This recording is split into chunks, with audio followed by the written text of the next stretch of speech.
Bapak jamaah sekalian, langsung saja kita mulai pengajian pada malam hari ini.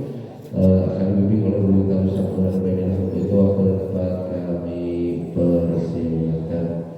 Sallallahu alaihi Nabi Muhammad.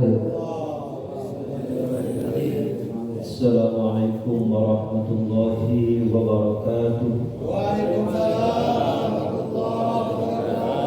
Alhamdulillahi haqqa hamdih. Assalatu wassalamu ala khairi abdi Sayyidina wa maulana Muhammadin wa ala alihi wa sahbihi.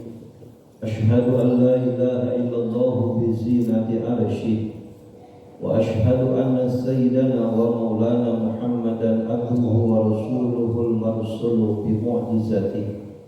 Amma ba'du fausikum ibadallah wa iyaya bitaqwallahi wa ta'atihi faqad faza man ittaqa wa khaba man taqa. Hadirin rahimakumullah, mudah-mudahan selepas melaksanakan kewajiban kita salat maghrib berjamaah, duduknya kita hingga menjelang azan isya berkumandang seperti mana basyirah, kabar gembira daripada Rasulullah sallallahu alaihi wasallam. Barang siapa yang melaksanakan sholat dan dia menetap pada tempat sholatnya, maka selama itu malaikat memintakan ampunan kepadanya. Allahumma gfirlahu, Allahumma gfirlahu, Allahumma gfirlahu. Selama kita berada di tempat sholat, setelah sholat berzikir berdoa, maka para malaikat selama itu pun mendoakan kepada Allah agar Allah subhanahu wa ta'ala merahmati dan berikan ampun kepada kita semua. Demikian duduknya kita, hadirnya kita pada majlis ini, mudah-mudahan Allah catat sebagai amaliyah istiqomah yang akan menjadi pemberat timbangan amal kelak kita di hari kiamat. Amin ya rabbal alamin. Ayyuhal hujjat wal asatid, para hujjat, tuan-tuan guru yang mulia, segenap dewan kepengurusan Masjid Al-Hijrah rahimakumullah, akhwasi khusus Gurunda Ustaz Ismail Marzuki, maka Allah fituli hayati, mudah-mudahan Allah subhanahu wa ta'ala jaga kesehatan doi dan batinnya, dan kita semua mudah-mudahan senantiasa ada dalam keberkahan selamat dunia dan akhirat. Amin ya rabbal alamin. Mari tawajuhkan hati, luruskan seperti mana salafun sholih, memulai taklimnya dan teruskan niat, mudah-mudahan kita mendapatkan faidah dan kemanfaatan. Bismillahirrahmanirrahim. Nawaitu ta'alluma wa ta'lima wa tazakkura wa tadhkira wa naf'a wal intifa'a wal ifadata wal istifadata wal hatha ala tamassuki bi kitabillahi ta'ala wa sunnati rasulillahi sallallahu alaihi wasallam wa du'a ilal huda wa dalalata alal khairi wa ibtigha'a wajhillahi wa mardatihi wa qurbihi wa thawabihi subhanahu ta'ala walhamdulillahi rabbil alamin. Bismillahirrahmanirrahim. Nazartu an a'takifa fi hadzal masjidi ma dumtu fihi lillahi ta'ala. Hadirin rahimakumullah, sudah menjadi maklum dan masyhur bahwasanya Al-Qur'an hudan lil muttaqin wa bayyinatin minal huda wal furqan. Al-Qur'an adalah buku petunjuk, Al-Qur'an adalah buku panduan, barang siapa yang berpegang teguh hidup dalam Al-Quran maka akan berkah selamat dunia dan akhirat. Maka jika ada pepatah berkata barang siapa yang ingin sehat maka ikuti kehidupannya orang yang sehat. Barang siapa yang ingin sukses maka ikuti perjalanannya orang-orang yang sukses. Bila mana ingin selamat dunia dan akhirat maka ikuti orang yang sudah dijamin selamat dunia dan akhirat. Siapakah ia? Bukan lagi adalah baginda Rasul Muhammad sallallahu alaihi wasallam, yang mana akhlaknya Rasul khuluquhul Quran. Akhlaknya adalah Quran. Al-Quran banyak ayat-ayat kandungannya bersifat global, masih abstrak, belum jelas, bersifat ijmali. Maka perlu adanya penjelasan, penerjemahan, penafsiran. Bagaimana umat ini memahami buku panduan Al-Quran sementara umat tidak mengetahui substansi isi pesan-pesan Al-Quran. Maka jika ingin memahami isi kandungan Al-Quran maka lihatlah, pandanglah bagaimana aplikasi keseharian ucapan perbuatan Rasulullah sallallahu alaihi wasallam. Apa yang diucapkan dan diperbuat Rasul pasti berbanding lurus dengan Al-Quran. Dijamin apa yang dilakukan dan diperbuat Rasul, wa ma yantiqu 'anil hawa in huwa illa wahyu yuha. Rasul berucap, mengambil keputusan, melakukan sesuatu bukan karena emosi dan hawa nafsu, akan tetapi pasti bimbingan daripada Allah Subhanahu wa taala. Termasuk dari mulai Rasul yang mulia membuka mata hingga menutup mata, bahkan dalam rangkaian keseharian berkeluarga, dengan bersahabat, bertetangga, dan bagaimana Rasul ibadah, semuanya adalah panduan, penterjemahan, penjelasan daripada Al-Quran. Sahabat Ibnu Abbas beriwayatkan, Allah anzala thalatha ayatin. Allah menurunkan 3 ayat. La yaqbalu, Allah tidak akan menerima ihdahunna illa biqarinatiha. Tidak akan menerima satu ayat dari 3 ayat ini jika tidak diamalkan berpasangan. Ayat ini muatan isi amalnya berpasang-pasangan. Bila diamalkan separuh maka Allah gak nerima. Di antara ayat yang harus diamalkan kedua-duanya adalah ayat A'udzubillahi minasyaitonirrajim, atiullaha wa atiur rasul. Salat perintah Allah. Bagaimana kita salat? Ikuti salatnya Rasul. Kata Rasul, sallu kama ra'aitumuni usolli. Bila mana kita mencari-cari membongkar ayat-ayat Al-Quran, tidak ada ayat dalam Al-Quran yang begitu jelas menerangkan bagaimana perintah salat. Allah hanya perintahkan, tetapi Allah tidak menjelaskan bagaimana salat itu sendiri. Maka Rasul menjelaskan, Rasul berkata, wahai umat, bila mana kalian hendak sholat, shollu kama ra'aitumuni usolli, lihat seperti mana aku sholat. Bila mana sholat sudah ada panduannya untuk mencapai kuantitas dan kualitas ibadah, maka setiap apapun yang kita lakukan dalam rangka sunnah Rasulullah, niatkan ittiba, mengikuti sunnah Rasul, dengan harapan besar telah kita diakui menjadi umatnya. Amin ya rabbal. Hingga menjelang adzan isya berkumandang, kita akan membicarakan amaliyah Rasul pasca sholat. Setelah sholat Rasul ngapain aja? Maka dalam hal ini yang pertama, hadirin rahimakumullah, jika di dalam sholat ada gerakan-gerakan amaliyah yang bersifat muttafaq alaih, artinya adalah rangkaian sholat yang mana ulama telah bersepakat, tidak ada ulama yang berbeda pendapat dalam hal ini. Ada bagian sholat yang bersifat muttafaq alaih. Yang kedua, ada bagian sholat dari awal takbir hingga salam yang notabene kategorinya mukhtalaf alaih.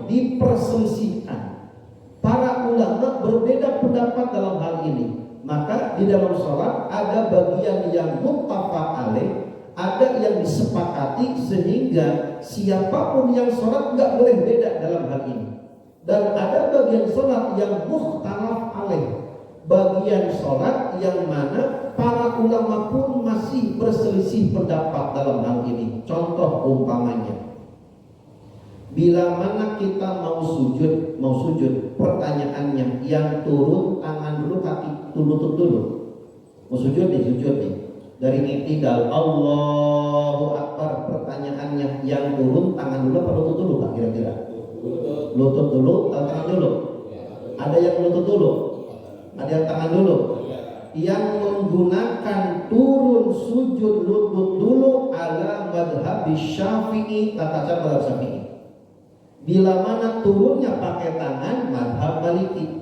Dalam hal ini ulama berselisih pendapat. Ada yang turun pakai tangan dulu, ada yang turun pakai lutut dulu. Dua-duanya Rasul mempraktekkan. Yang lutut enggak usah nyalahin yang tangan dulu, yang tangan dulu enggak usah nyalahin yang lutut dulu.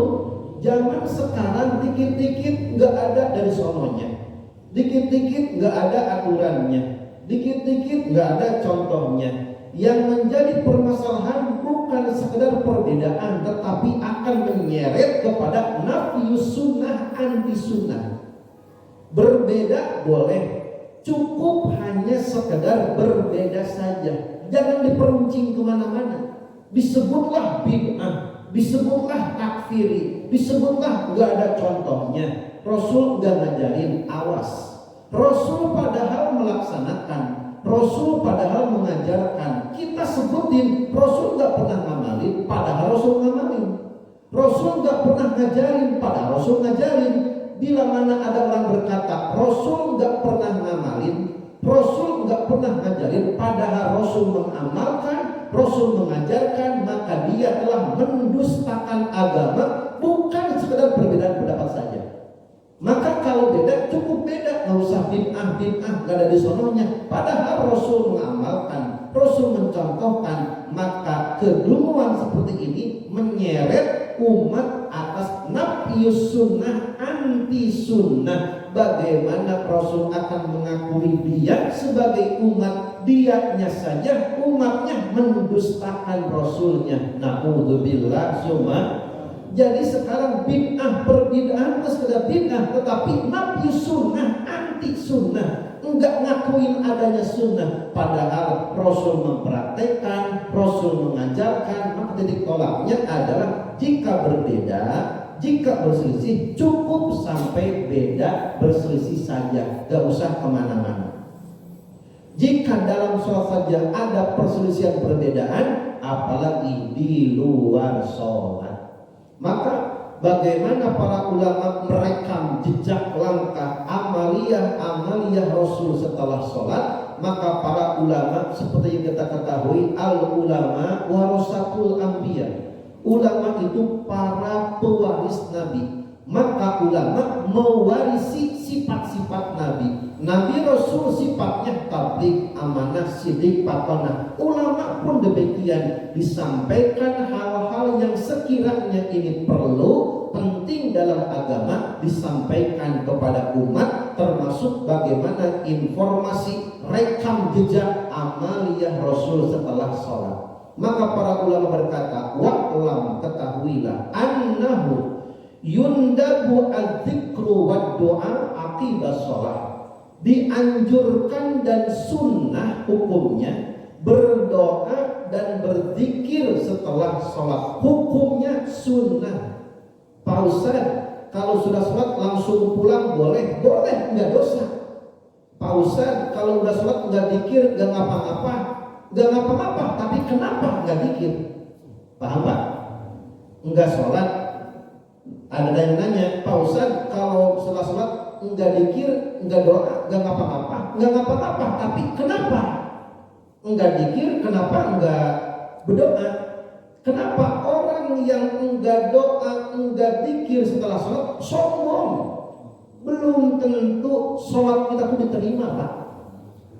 Bagaimana sholat diterima, berdoa setelah sholat. Rabbana taqabbal minna, ya Allah terima sholat saya yang tadi kadang-kadang kagak benar, kagak khusyuk. Nah, Tuhan, sholat kita aja masih didoain supaya diterima sama Allah. Dan sholat kita apa? Belang betong. Awalnya doang khusyuk, pas Allahu Akbar, kesana doang khusyuknya, kesononya ya ilaha illallah. Ada yang pas Fatihah, waduh, kunci motor nempel di motor, ya ilaha illallah, hilang motor. Sholat yang begitu, yang kita pede diterima sama Allah. Lantas assalamualaikum, assalamualaikum, keluar baik. Zaman sekarang yang begini, dikir doa ba'da sholat bid'ah, dikir ba'da sholat disebutnya bid'ah, doa pada sholat disebutnya bid'ah, main HP juga bid'ah. Yang begitu siapa? Imamnya. Nyebutin mah ba'da sholat dikir doa bid'ah, langsung assalamualaikum, assalamualaikum, jemaah mengheningkan cipta, diam aja. Pada main HP. Bid'ahan mana dikir doa sama main HP setelah sholat? Rasul kalau ditanya, Rasul pernah gak Pak main HP setelah sholat? Dan tidak ada lebih bid'ah daripada itu. Dikir disebut bid'ah, doa disebut bid'ah. Padahal Rasul ngajarin, Rasul mempraktekkan, jangan nyebutin gak ada di sononya. Maka sekarang bukan sekedar berbeda, tapi anti sunnah, menjauhkan umat daripada sunnah Rasul. Cukup berbeda, cukup berselisih, tapi gak usah nyeret-nyeret gak ada di sononya, gak ada ajarannya. Padahal Rasul mengamalkan, Rasul mengajarkan. Khawatir kita umat berdosa besar karena mendustakan dakwah Rasulullah Sallallahu Alaihi Wasallam. Bahkan zikir dan doa ini adalah amaliyah suluk, amaliyah yang wajib dalam thariqah. Kalau kita sudah berbeat dalam thariqah, enggak zikir pada sholat, tak hutang dia, perlu dipodok tuh. Amaliyah dalam thariqah, zikir bukan sembarangan. Ini jadi kunci robitoh yang menyambungkan si orang yang berbeat dengan mursyidnya. Bagaimana guru-gurunya mengamaliyah terkoneksi dengan amaliyah Rasulullah Sallallahu Alaihi Wasallam, disebutnya dengan zikrun nabawi, zikirnya Nabi. Para ulama adalah zikirnya ba'da sholat. Maka wa yundabu adzikru wa doa aqibas sholat, dianjurkan sunnah hukumnya berzikir, berdoa setelah sholat. Dua-duanya, zikirnya ada, sholatnya ada. Alhamdulillah. Pak Ustaz, bagaimana kalau mepet urusannya, nggak sempat zikir, doa aja. Yang penting mah ada salah satu tujuannya. Kenapa? Sayang setelah seseorang sholat, assalamualaikum, assalamualaikum, diam sejenak, maka diamnya orang berzikir, berdoa setelah sholat diberikan doa malaikat. Malaikat mendoakan terus menerus kepada orang yang berdoa, berzikir setelah sholat hingga selesai. Apa doanya malaikat? Allahumma gfirlahu warhamhu, Allahumma gfirlahu warhamhu. Terus malaikat gak henti-henti mendoakan kita selama kita berzikir, berdoa setelah sholat. Bagaimana kalau begini Pak Ustaz? Assalamualaikum, assalamualaikum, langsung pulang. Malaikat keder, malaikat mengedoain Allahumma gfir, loncat dia, ya agak jadi doanya. Kalau Allahumma gfir doa, maka yang pertama zikir, berdoa setelah sholat.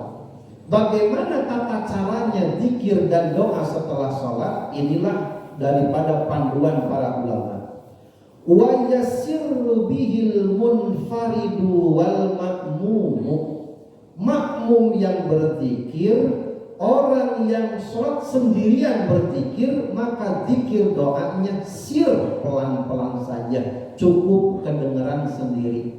Umpama kita masbuk, sholat di rumah, di perjalanan, sholatnya sendirian atau masbuk ketinggalan, tetap kita berzikir. Zikirnya bagaimana? Gak usah buak-buakan. Zikirnya wayasirru, dipelankan saja, lirik saja. Kalau sholatnya munfarid sendiri atau kondisi kita makmum. Makmum enggak boleh zikirnya lebih kencang daripada imam, takutnya saingan. Imamnya zikirnya kencang, makmumnya kencang juga, entar jadi saingan. Maka dalam di luar sholat pun kan begitu. Suara seorang anak tidak boleh lebih kencang daripada suara orang tuanya.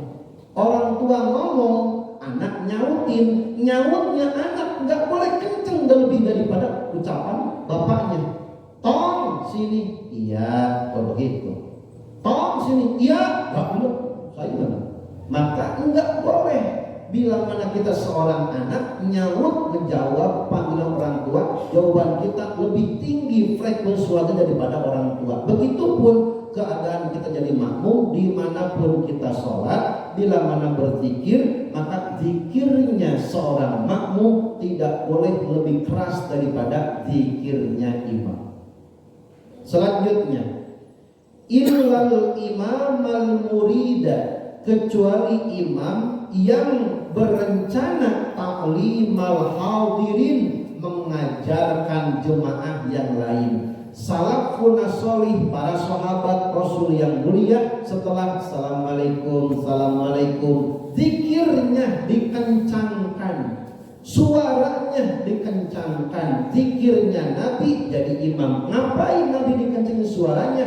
Mengajarkan kepada para sahabat supaya sahabat mengikuti, supaya sahabat terbiasa, supaya sahabat hafal. Kenapa? Sahabat nanti akan dikirim ke pelosok-pelosok daerah, ke negeri-negeri, bakal jadi delegasi utusan-utusan berdakwah. Bagaimana mereka mengajarkan kalau tidak punya potensi keahlian? Maka zikir adalah salah satu pembendaharaan, pembekalan kepada para sahabat ketika mereka berdakwah di negara-negara lain. Maka Nabi bila mana berzikir menjadi imam, fayajharu bihi, imam zikirnya dikencengin. Kencengnya bagaimana? Sesuai kebutuhan. Bila mana jemaahnya 5, cukup dengar 5 orang. Bila mana jemaahnya banyak, pakai mikrofon kayak begini Pak. Kenapa? Jemaahnya banyak supaya pada ngedenger. Jemaah ngikutin, jemaah mengikuti, sehingga ada peribahasa ala biasa menjadi bisa. Karena biasa ngikutin, karena biasa ngedengerin, lama-lama menjadi hafal. Hafalnya zikir, hafal tanpa menghafal. Kenapa tanpa menghafal? Karena kita ngikutin biasa aja, ngikutin, dengerin, lama-lama kita bakal menjadi hafal. Maka bila mana sholatnya sendiri, sholatnya menjadi makmum, zikirnya dipelankan. Kecuali ilal imam al-murida, kecuali kalau imam untuk mengajarkan hadirin, mengajarkan bagaimana sih kalau zikir, apa baik bacaannya, bagaimana urutannya, dikencenginlah imam zikirnya dengan bertujuan taklim, mengajarkan kepada para sahabat. Jadi membaca zikir ba'da sholat dikencangkan, itu sudah ada contohnya dari zaman Rasul Muhammad sallallahu alaihi wasallam. Hadirin rahimakumullah.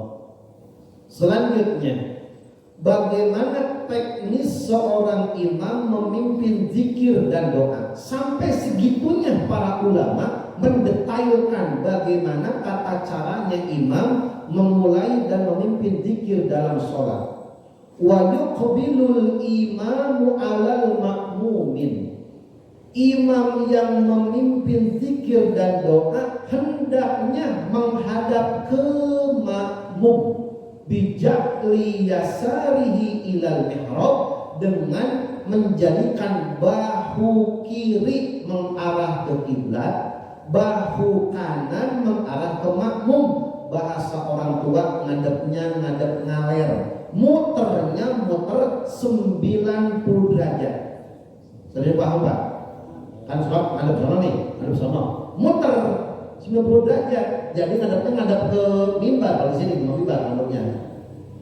muternya 90 derajat. Jadi bahu kiri di mihrab tempat sholat, bahu kanan mengarah ke makmum. Wa yukrahu iqbalul makmumin, makruh imam ngadep ke makmum. Assalamualaikum, assalamualaikum, langsung prototin. Mana sholatnya? Itu prototin yang di absen. Apalagi yang masbuk di prototin yang di sholat. Nah ini dia telat dulu, telat dia tidak telat. Prototin sama gua, tidak ilmu. Orang lagi sholat di prototin sama imam dan keder sholatnya. Apalagi yang baru datang, imam udah belakang itu. Ada yang datang, nah ini dia nih telat dulu nih, tandain ini, telat dulu sholatnya. La ilaha illallah. Kenapa imam jangan ngadep ke jemaah? Biar jemaah tenang, nyaman, anteng, enggak rasa canggung dengan imam. Kalau imam dipototin melihat mulu makmum, kata imam, dikir loh, ngobrol baik, dikir loh. Kenapa? Nanti makmumnya canggung. Kenapa? Setiap makmum itu beda-beda. Ada yang buru-buru, ada anak-anak, ada yang tua, ada yang mau kerja. Mungkin assalamualaikum, berdiri mau kerja. Coba kalau imam begitu, Pak duduk dikit, mau pulang dikit, gituin. Ini salah, besok gak sholat lagi. Kenapa? Enggak ragap, gak enak begitu. Maka guru kita ngajarin kalau ngaji fikih, kalau lo jadi imam setelah salam jangan ngadep ke makmum, biarin aja makmum anteng, biarin nyaman. Yang mau pulang monggo, mungkin ada hajat. Yang mau balik monggo, mungkin ditungguin sama istrinya mau belanja. Yang mau pulang enggak silakan baik, mungkin mau kerja, silahkan aja. Uang hukumnya sunnah, la ikraha fid din, enggak usah dipaksa, biarin. Maka jemaah makmum dibiarkan anteng, nyaman, tumanina. Bagaimana caranya? Imam hanya memutar 90 derajat, bahu kiri ke arah kiblat, bahu kanan mengarah ke makmum. Tuh, Pak, gitu. Maka hadirin rahimakumullah yang dirahmati oleh Allah Subhanahu wa taala.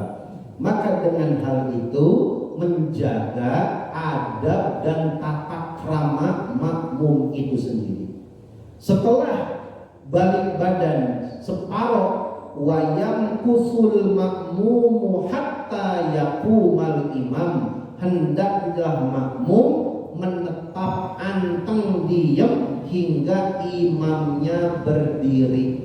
Bahasa kita, jangan dulu pulang kalau zikirnya belum selesai, kecuali kalau imamnya kagak zikir. Umpamanya kita sholat, ternyata imamnya kagak zikir, bagaimana makmumnya?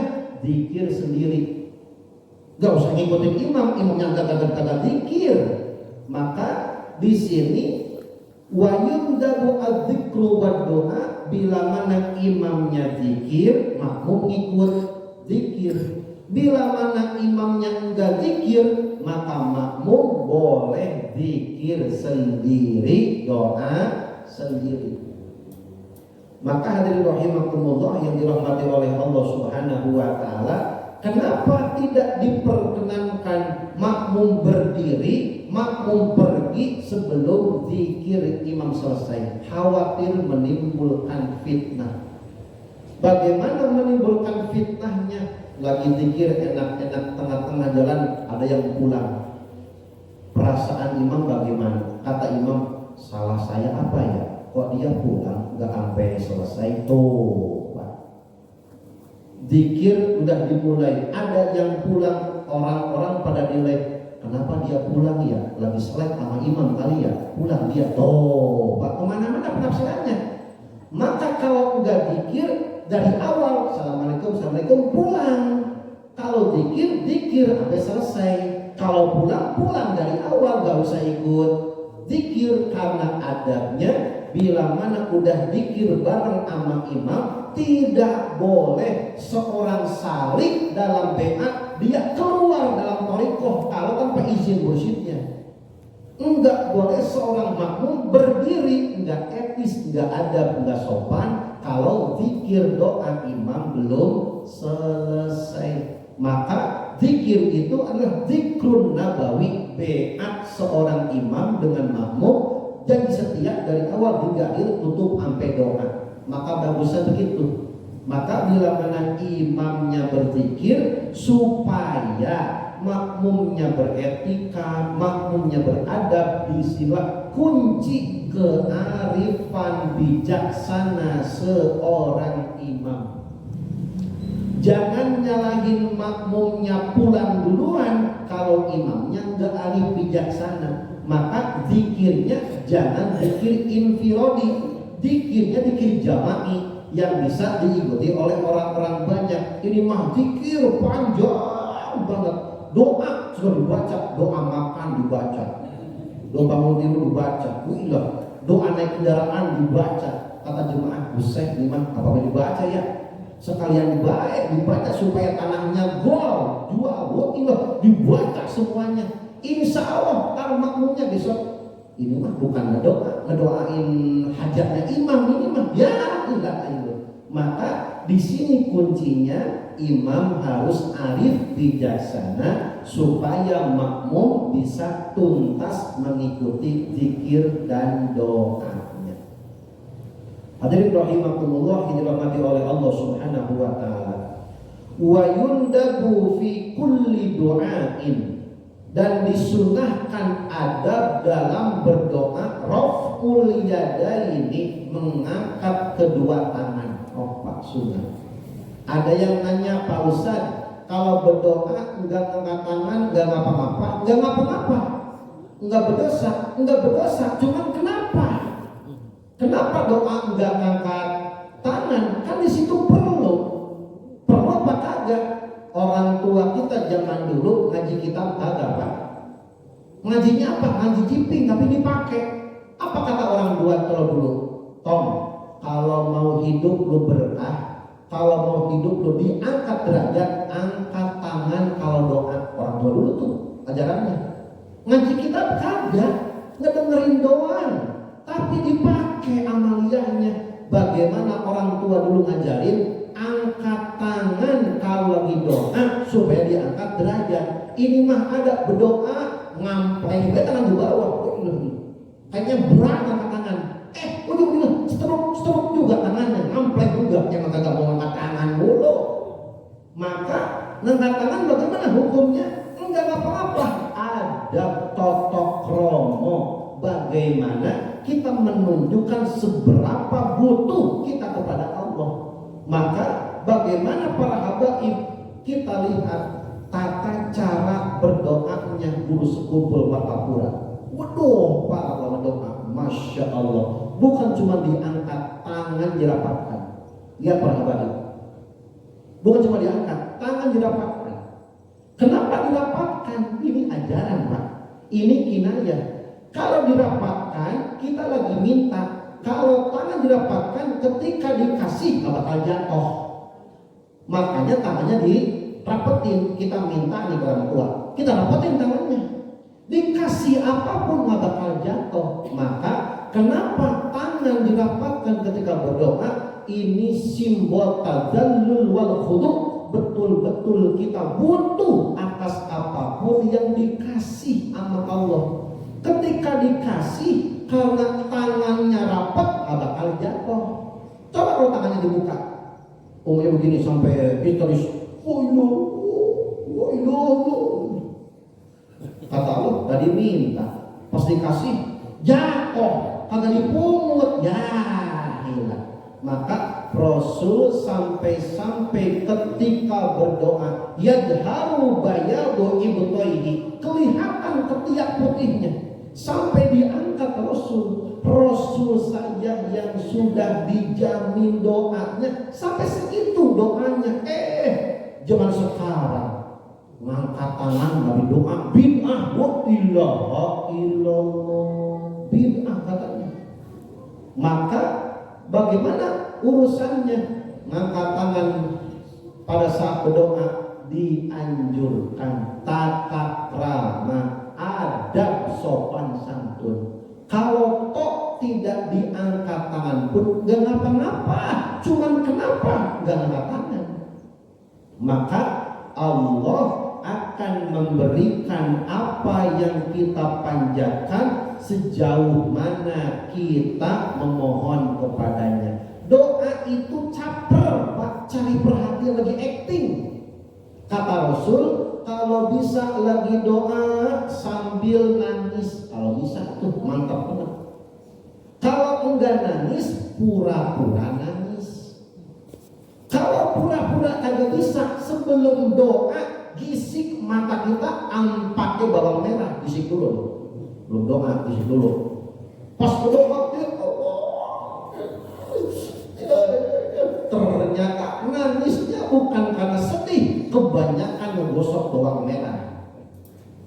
Sampai segitunya kita lagi doa acting kepada Allah tuh dalam rangka apa? Cari perhatian Allah, menunjukkan seberapa butuhnya kita atas apa yang kita pintakan kepada Allah. Maka ulama ngajarin raf'ul yadaini, angkat kedua tangan, summa wasqul wajhi, terus diusaplah muka, bihima, dengan kedua tangan itu. Udah berdoa, diusap walhamdulillahi rabbil. Kenapa kok diusap? Sebagai tanda terima kasih kita kepada Allah. Kok terima kasih Pak Ustadz? Kan belum dikasih. Itulah adab. Kita udah berterima kasih duluan sebelum dikasih. Umpama ada orang mau begini, Bang, nanti saya ke rumah ya, nganter oleh-oleh. Ada orang tetangga kita pulang umurnya di Pekalongan, mau ngasih batik, ngomong ke kita, Bang, di rumah sore ada nggak? Ada. Taruh ke rumah ya, ini mau nganter batik. Pertanyaannya, dikasih belum? Belum, baru mau kasih. Kita ngomong terima kasih Pak sebelumnya. Cakep lagi dari itu Pak. Pertanyaan dikasih belum? Belum, tapi orang berkata terima kasih sebelumnya. Enak gak kira-kira? Itulah etika sopan santun. Allah belum ngasih, tapi kita udah ngucapin walhamdulillahirabbil. Itu etika namanya. Kita berterima kasih sebelum dikasih. Maka Nabi mengajarkan, ulama mengatakan, summa wajhu wasful wajhi bihima, usapkan kedua tangan ke muka sebagai tanda ta'adub seseorang ketika berdoa. Hadirin rahimakumullah yang dirahmati oleh Allah Subhanahu wa taala. Wadda'awatil maghfurat, dan membaca doa-doa yang terwarid diajarkan dari para ulama dengan cara walhamdulillahi awwalahu, diawali dengan alhamdulillahi rabbil alamin hamdash syakirin hamdan na'imin tuhbah. Ucapan alhamdulillah adalah bentuk syukur. Bila mana seorang hamba bersyukur, Allah janji bakal ditambahin. Maka bila mana berdoa alhamdulillahi rabbil alamin, kata Allah, nih syakaroni, ini hamba telah berterima kasih, bersyukur kepadaku. Maka bagaimana janji Allah? Akan ditambahkan berkahnya. Maka kunci supaya doa diijabah awali dengan alhamdulillah. Wassolati ala nabi awalahu wa akhirahu, dan diawali sholawat, diakhiri sholawat. Sholawat ini penting dalam doa, ibarat perangkok bagi surat. Kita tulis surat, suratnya penting. Surat ini bernilai 1M, tapi kalau kita nulis surat perangkoknya nggak ada, nyampe nggak bakal nyampe. Kita nulis surat nih, kirim ke kantor pos, gak pakai perangkok, dibalikin lagi, mohon maaf Pak, nggak ada perangkoknya. Padahal perangkoknya cuma 3.000 perak, tetapi perangkok yang kecil itu menghantarkan surat kita ke tempat tujuan. Itulah sholawat. MOU, perjanjian. isi MOU-nya 5M, 5 miliar. Itu enggak sah kalau enggak ada materai. Materai cuma 10.000, dicoret sah gara-gara ada materai, perjanjian sah. Doa kalau pakai sholawat seperti surat ditempelin perangko nyampe ke tujuan. Doa kalau pakai sholawat seperti perjanjian pakai materai sah perjanjiannya. Maka Allah Subhanahu wa ta'ala enggan untuk tidak mengijabah. Allah malu kalau tidak mengijabah doa seseorang yang mana di dalam doanya ada nama kekasih Allah Subhanahu wa ta'ala. Si fulan bin fulan berdoa, di dalam doanya ada sholawat, maka Allah malu kalau tidak ijabah. Kenapa? Ada nama kekasih Rasul Muhammad sallallahu alaihi wasallam. Berdoa memakai sholawat ibarat kita berdoa melalui jalur orang dalam, beres urusan Pak. Kenapa pakai orang dalam? Kita melamar, dititipin ke satpam, assalamualaikum bang, titip ya ini ke meja direksi, mudah-mudahan sampai. Dititipin ke satpam, nyampe Pak, satpam. Apakah nyampe ke tong sampah, ke satpam. Coba titipin ke orang dalam, Pak, ini titipnya ke meja direksi, nyampe. Kenapa? Pakai orang dalam. Berdoa pakai sholawat nyampe. Kenapa? Ada nama agung baginda Rasul Muhammad sallallahu alaihi wasallam. Dan yang terakhir, wa ayyafsula baina sunnati wal fardi, hendaklah imam membedakan, memisahkan antara fardu dan sunnah. Seumpama ada kegiatan apapun informasi, hendaknya informasi disampaikan sebelum qomat. Kalau setelah qomat tidak boleh apapun kecuali sholat. Lihat apa katanya, qad qomatis sholah, qad qomatis sholah. Sebentar lagi sholat, sebentar lagi sholat. Maka bila mana setelah qomat ada informasi, qomat lagi, qomat yang pertama batal. Karena kalau sudah qomat langsung sholat. Kalau ada informasi-informasi sampaikan sebelum iqomah. Umpama imam jemaah mohon mengganggu zikirnya, nanti setelah sholat kita akan mensolatkan jenazah tetangga kita yang meninggal, mari kita berdoa sama-sama. Langsung qomat, udah sholat, assalamualaikum, assalamualaikum, as-sholatu jenazah, beres. Makmum bakal paham. Kenapa? Dari awal disosialisasikan. Maka harus ada edukasi sosial bila mana ada hal-hal yang sekira-kiranya tidak lazim dilakukan oleh imam, termasuk sujud tilawah. Bila mana sujud tilawah, imam sebelum sholat kasih tahu makmum, nanti mohon izin saya akan bersuara sajadah, nanti makmum tinggal ikuti sujud saya ya, karena disunahkan untuk sujud tilawah, sampaikan sebelumnya.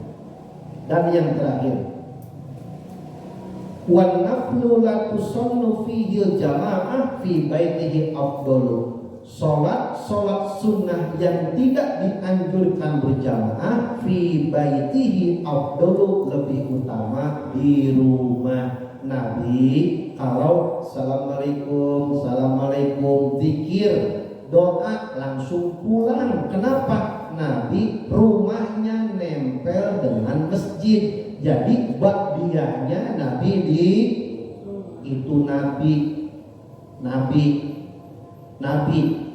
bakdiahnya di kita. Kalau kagak kuat jangan begitu. Coba ntar Isa. Assalamualaikum zikir doa, bapak pulang sholat ngopi nyalir remote. Kita mah beda iman sama Nabi. Nabi mah pulang ke rumah, sunnahnya di rumah. Kita kalau pulang ke rumah, ya ilaha illallah, mendon bini. Udah malas, udah. Bila mana begitu nggak bisa, udah di masjid aja. Kenapa? Maka hadirin rahimakumullah, inilah rekam jejak yang direkam oleh para ulama. Apa saja amaliyah sunnah ba'da sholat dilakukan oleh Rasulullah SAW.